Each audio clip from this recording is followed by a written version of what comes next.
it. Bringing in the money every day, I'm not complacent. Only going up, that's why I never want to chase it. 5-star, everything that we eat, and I can take it everywhere like every day of the week. I got a shorty at the cruise yard, put it away, and I'm a rude boy, baby, so you know I won't be. I don't want no bitches.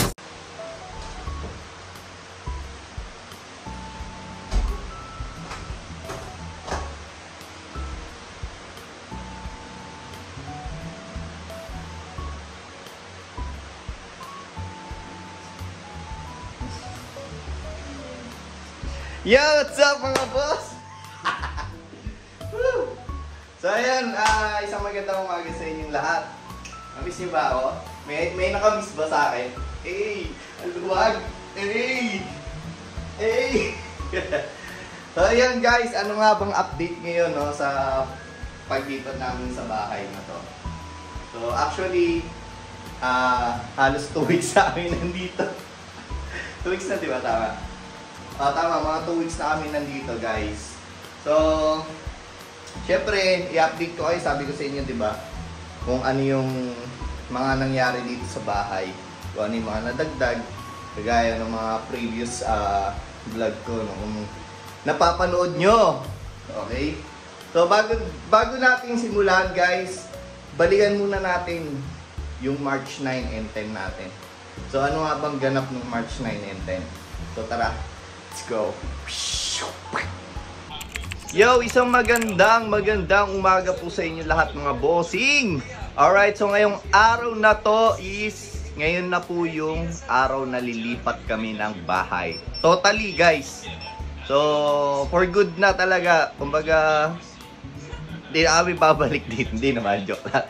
Hindi, babalik pa naman kami. Siguro, bisita. Pero, so, doon na talaga kami titira sa Tanza, Cavite, no? Kaya, totoo na to guys. Alam nyo kung bakit? Tingnan nyo ang kalat to. Boom! Wala nang gamit. Grabe. So, ayan, wala na talaga guys. Kaya, ang daming memories dito guys. Dito pa ako nagbablog dati oh. Ito, di ba? Ito ako nagbablog oh. Ayan, ito po yung pwesto ko dati. So, wala, memories na lang may iwan dito. So, yun na lang talaga. So, maya-maya, aalis na rin kami.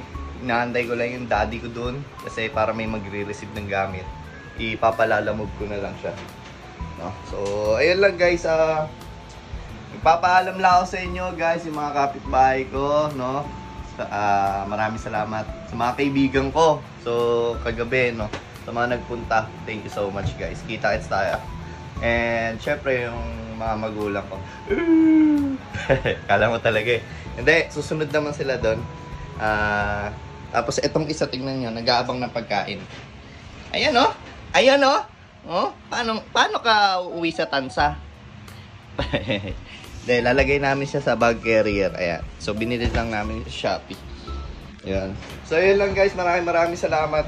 So, punta na tayo doon sa Tanza, Cavite. Okay? Alright! Woo! Let's go, Cavite! Cabitin nyo na ako! Hindi, sa Cavite talaga ako pinanganak. Kaya, taga Cavite talaga ako. Tsaka makamagana ako nandun lahat. So, let's go!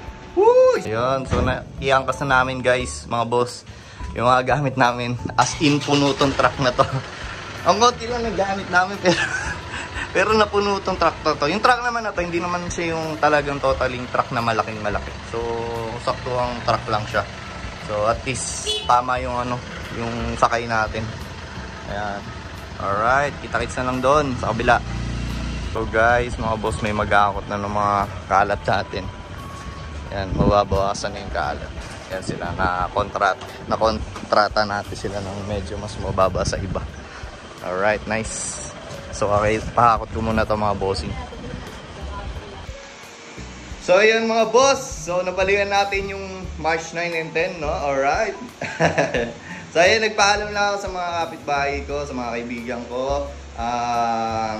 Kumbaga, yun yung last day namin sa San Juan City, sa Salapan. No? Ano na nga bang update sa bahay? Siyempre, hindi ko na na-video talaga lahat. Ang hirap pala nun. Kailangan talaga consistent ka mag-video-video talaga. As in, lahat ng gagawin mo that video mo. Hindi ko nagawa yun. Pero sana sa mga susunod na gagawin dito is ganun na yung gagawin ko, no? Yung mangyayari. So, alright, pakita ko sa inyo guys kung ano mga nadagdag dito. Ayan. So kita nyo, meron na tayong sopa. Dito namin nilagay. Actually, ang original plan kasi dito is may storage dapat to. Pero wala, masyadong malaki yung sopa na bilhin namin. Pero all good siya. Napaka comfortable. Wow, comfortable! Ayan, talagang malambot siya. Solid na solid. So sa IDO namin siya binili sa May Silang, Cavite. So almost sa Tagaytay na talaga yon. Ayan, tapos eto, nung time na nag-ice kami dito, etong TV stand na to, ayan, kung mapapansin nyo, napili ko lang siya dito, worth 400 pesos lang. Yes, 400 lang siya guys. Lilipat na kasi may-ari kaya nagbabos-bos ang gamit. Tapos, wow, eto nga pala yung binili ng partner ko, JBL, regalo niya sa sarili niya. Hey! Sana all, sarap magkaraoke dito. 2 weeks na kami dito guys. Na-testing na namin kung paano mag-ingay dito. Mag-ingay. Tapos ito nga pala yung station ko pansamantala na magiging bar counter sa mga susunod na araw or sa mga susunod na buwan. Mag-iipon pa kami. So pasensya na, medyo makalat pa, no. So ito naman yung dining table. Ayan. So may pichi-pichi binili ko sa kahapon. Lola niya. Dining table / workstation ni partner. Ayan. Tapos ito nga pala yung controversial na kitchen. Wow, controversial. And then, ang dami kasing basher doon sa partner ko nung nag-post siya, no. Sabi nila magkaiba daw. So, di na ako magpapaliwanag. Wala ako dapat ipaliwanag sa inyo. Pera namin yung ginastusan namin to. Almost 130,000. Lahat-lahat na yan. So, pasensya na guys, makalat pa. Alam niyo bakit? Kasi, kung mapapansin nyo, wala pa tayong kitchen cabinet. So, kailangan pa namin mag-ipon ng malaki-laking halaga, no? So, hindi naman biro gumastos, guys. So, ayan, unti-untiin lang. Diyan naman mag-i-start yun, eh. So, at least, kahit pa paano, yung pang 2 tao, may magagamit na kami. And then, nakapaglaban na ako, guys. Kahapon, naglaban na ako. Actually, last week pa. So, pangalawang beses na ako naglaba. Ayan. So, ito yung update natin sa ating bahay, no? Yung kwarto, tsaka ako napapakita sa inyo, magulo pa kasi talaga, as in, wala pa kaming bed frame, wala pang matinong cabinet.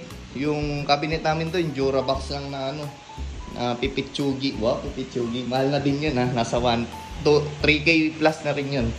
So, ayan, sa ilalim ng station ko, sobrang kalat pa kasi andito yung isang PC ginagamit ni partner. Wala pa kaming paglalagyan, di namin alam kung ibibenta ba namin or ayan. Tapos ano pa ba? Kala mo laki ng bahay. Hindi. Ayan guys, tingnan niyo naman, no. Ang sarap tumambay dito. May pa. Hindi, ayan guys, no. Sobra solid. Tingnan niyo yung aso namin, no. Ang baho na. Tingnan niyo yung aso, ang baho na yun, no. Parang naamoy sa video. Hindi, ayan si Willow. Si Willow namin na makulit, na pasaway, na ilang beses nang tumatakbo sa labasin na pinapahabol pa ako. So dito ko muna nilagay yung kanyang kainan. Wala pang perfect na lagayan para sa kanya. Kasi ang mangyayari niyan, yung kainan niya pwedeng sa garahe. So ito yung garahe namin, no, sa labas. Siyempre labas yung natin.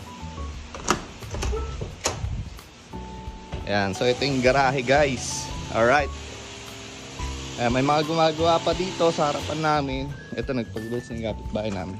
Sa likod meron din. Ayan. Ito kasi papasimento to. Pagka nagka-budget, automatic semento. Then kapag another budget, magkaka-tiles to. So ito yung likod. So ito yung pinagmamalaki ko. Hindi, pininturahan ko to. Ayan. Ako nagpintura niyan. Ayan, ito yung sa salamin sa gilid, no? Yung sliding window natin. So lawak dito guys, malawak dito sa aming bahay, no. Tapos ito isang payo namin. And ano pa ba yung mga update? Ito nilagyan namin ng ng solar. Ito tsaka yung dalawa sa gilid. Ayan. So wall light siya. Napakaangas, di ba? Alright. Ito yung dating lamesa namin na ilang years namin ginamit. Na ang iupuan namin yung gaming chair pa namin, no? So, pasensya na, makalat pa talaga. Ayan. So, ito yung motor kong napakadumi. Hindi pa rin nalilinisan. Alright. So, ayan, pagpasok mo guys. Alright. Ayan, no? Napakaangas yung sapatos namin. Diyan ko muna nilagay. Basta ito yung update natin, no? Sa ating, bahay. So, ayan, napakasaya lang guys kasi talagang na-achieve na namin na makalipat dito. Matagal-tagal na naming inaasam-asam na lumipat ng bahay. Ilang years na naming tiniis, halos almost 3 years kaming nagtitiis, no? Para ma-turn over lang yung bahay namin. Ang tagal-tagal namin inasam to talaga, sobra. And sa mga sumuporta sa amin, ni partner, maraming salamat, no, sa family ko, laging nag-support or tumutulong dito sa aming bahay. Sila yung tumulong sa akin, si Daddy, shoutout sa'yo. Ayan, siya rin yung nagkabit pala na ito guys. Ayan, si Daddy nga pala yung nagkabit na itong blinds. So, ito yung blinds na to, gamit pa namin sa San Juan City to, kaya hindi siya brand new. Pero white kasi siya, maganda rin tignan. Tapos ito ready na po para sa kortina. Medyo mahal po yung kortina, dami namin kailangan bilhin. So unti-unti lang po natin ha guys. Basta i-update ko kayo. Tapos sa kwarto, meron na rin nalalagay na doon, mga pang kortina. Yun yung update natin. And ayan, ito nga pala yung wifi namin, no, yung Imperial Internet. Yan. Imperial Network, I mean. So yun guys, yun lang yung update ko sa inyo. Hopefully nagustuhan nyo tong vlog na to. And ayun, alam nyo na kung anong dapat nyo gawin kapag nagustuhan nyo tong vlog na to. Huwag nyo kalimutan mag-subscribe sa aking channel. Like and share lang mga boss, kung trip nyo, ha. Ayan, paabutin nyo na ako ng 1,000 followers. Grabe, no? 1,000 followers lang. So, ayan guys, maraming salamat sa panonood. This is me, Boss Bran. Saludo po sa inyong lahat. Salute, Boss Bran!